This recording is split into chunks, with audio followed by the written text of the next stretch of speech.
Constitution just when it's not, just because it's inconvenient. I never thought that I'd see Glenn Beck as a beacon of reason when it comes to this specific issue, but what's going on here?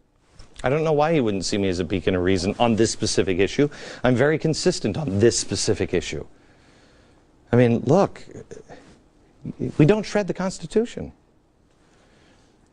Okay, so here they are. This was last week. They're all for the Miranda rights thing, but they don't take on Eric Holder. What about the where is everybody on the right to privacy in your own email? Where is everyone on the right to location?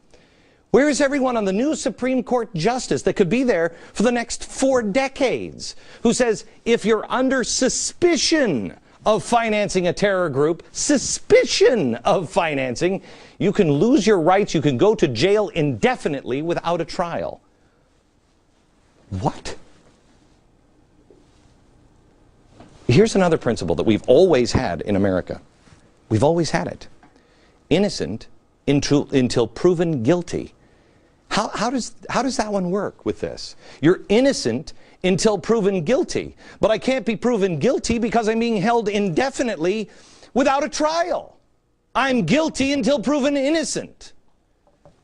How does it work? That's why you need a warrant, you see. You need a warrant for citizens. You have to go to a judge. You have to convince the judge that you have enough reason. You got enough evidence here to say, look, this guy, I think this guy's guilty. All we need is to listen to his phones, or all we need to do is this or this or this. We need a warrant to do it. You're asking permission to be able to go and violate somebody's right. No, you can just go look without a warrant. You can just arrest them on suspicion. Citizens in jail indefinitely without justice. What are we turning into? Who is for this?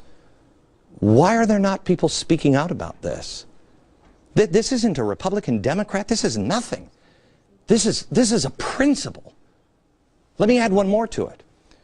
Freedom of speech. Where does freedom of speech come from? I mean, that's number one. Where's that? This one was such a bedrock principle for those on the left because, and I was with you. I didn't like, what's her name, Cindy Sheehan. I didn't like her. I thought she was wrong. I thought she was a socialist, but she had a right to do it. I defend her right to speak out. When Hollywood, boy, you want to talk about being on talk radio during the war and defending Hollywood's right to speak out and saying, no, you don't boycott their stuff. If you can't handle it, just don't go to the movie anymore. But you don't boycott anybody. They have a right. In fact, I was on talk radio, on conservative talk radio. You want to talk about popular? It was me. Saying they not only have a right to do it, they have a responsibility.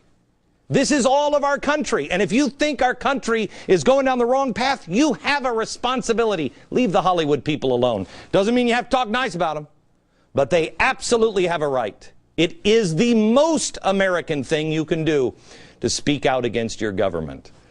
Where are those people now? Where are those people now? I agreed with you when you said you had a right to speak out.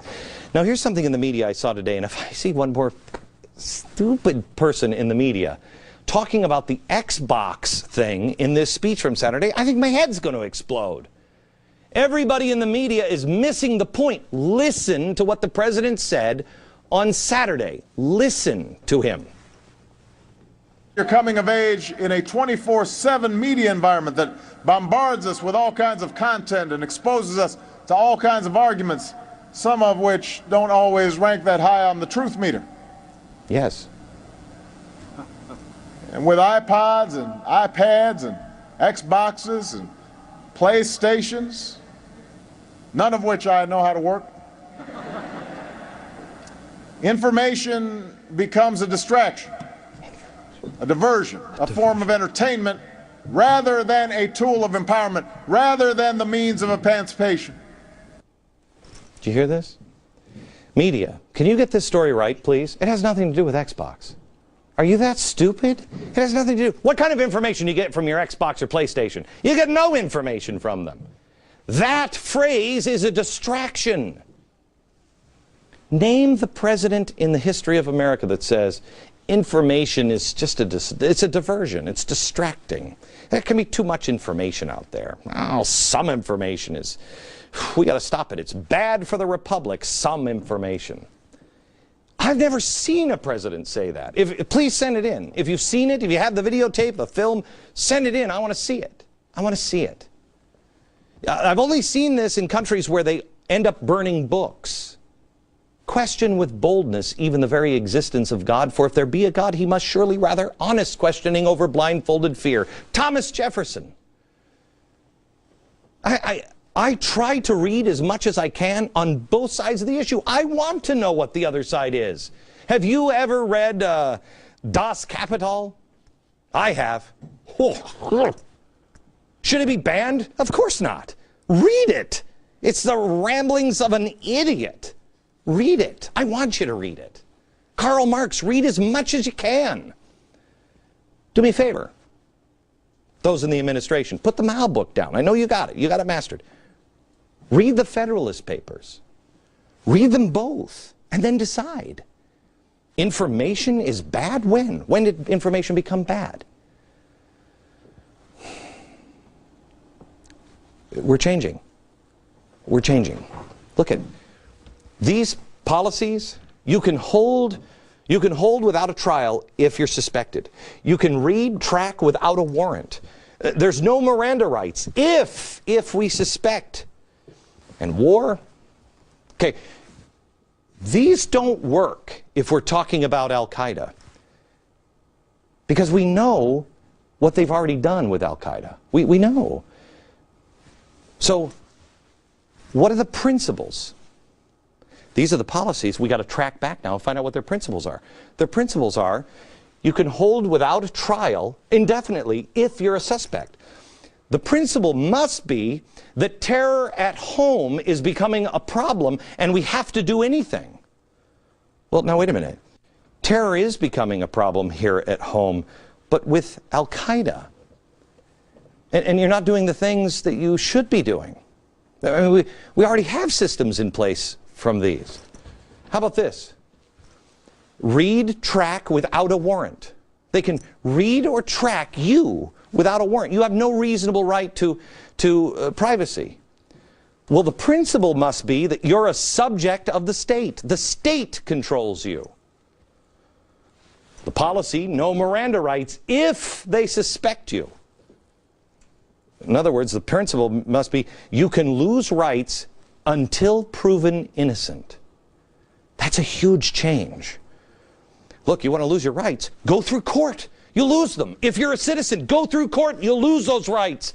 This is, we'll hold you without trial indefinitely.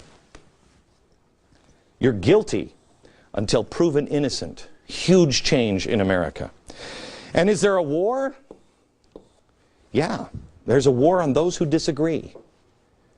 Let me ask you. Let me ask you this. Do you remember that thing that came out, that report that came out from St. Louis that said that Tea Party goers are terrorists? If you're a Ron Paul supporter, you got a Don't Tread on Me flag, and you're at a Tea Party, you could be a terrorist. That was the report. Now let me ask you, you write a check to some Tea Party group in some state, and then some nut job goes off and blows up a building. They find a Tea Party shirt at the guy's house. Our next Supreme Court justice, are they in favor of putting you in jail? Can the government scoop you or anybody else who wrote a check to that Tea Party and hold you indefinitely until the trial, or no trial at all? Can they read your email without any warrant whatsoever? Could they shut you down if you're providing too much information? These are the questions. These are the questions the responsible media should be asking today. Back in a minute.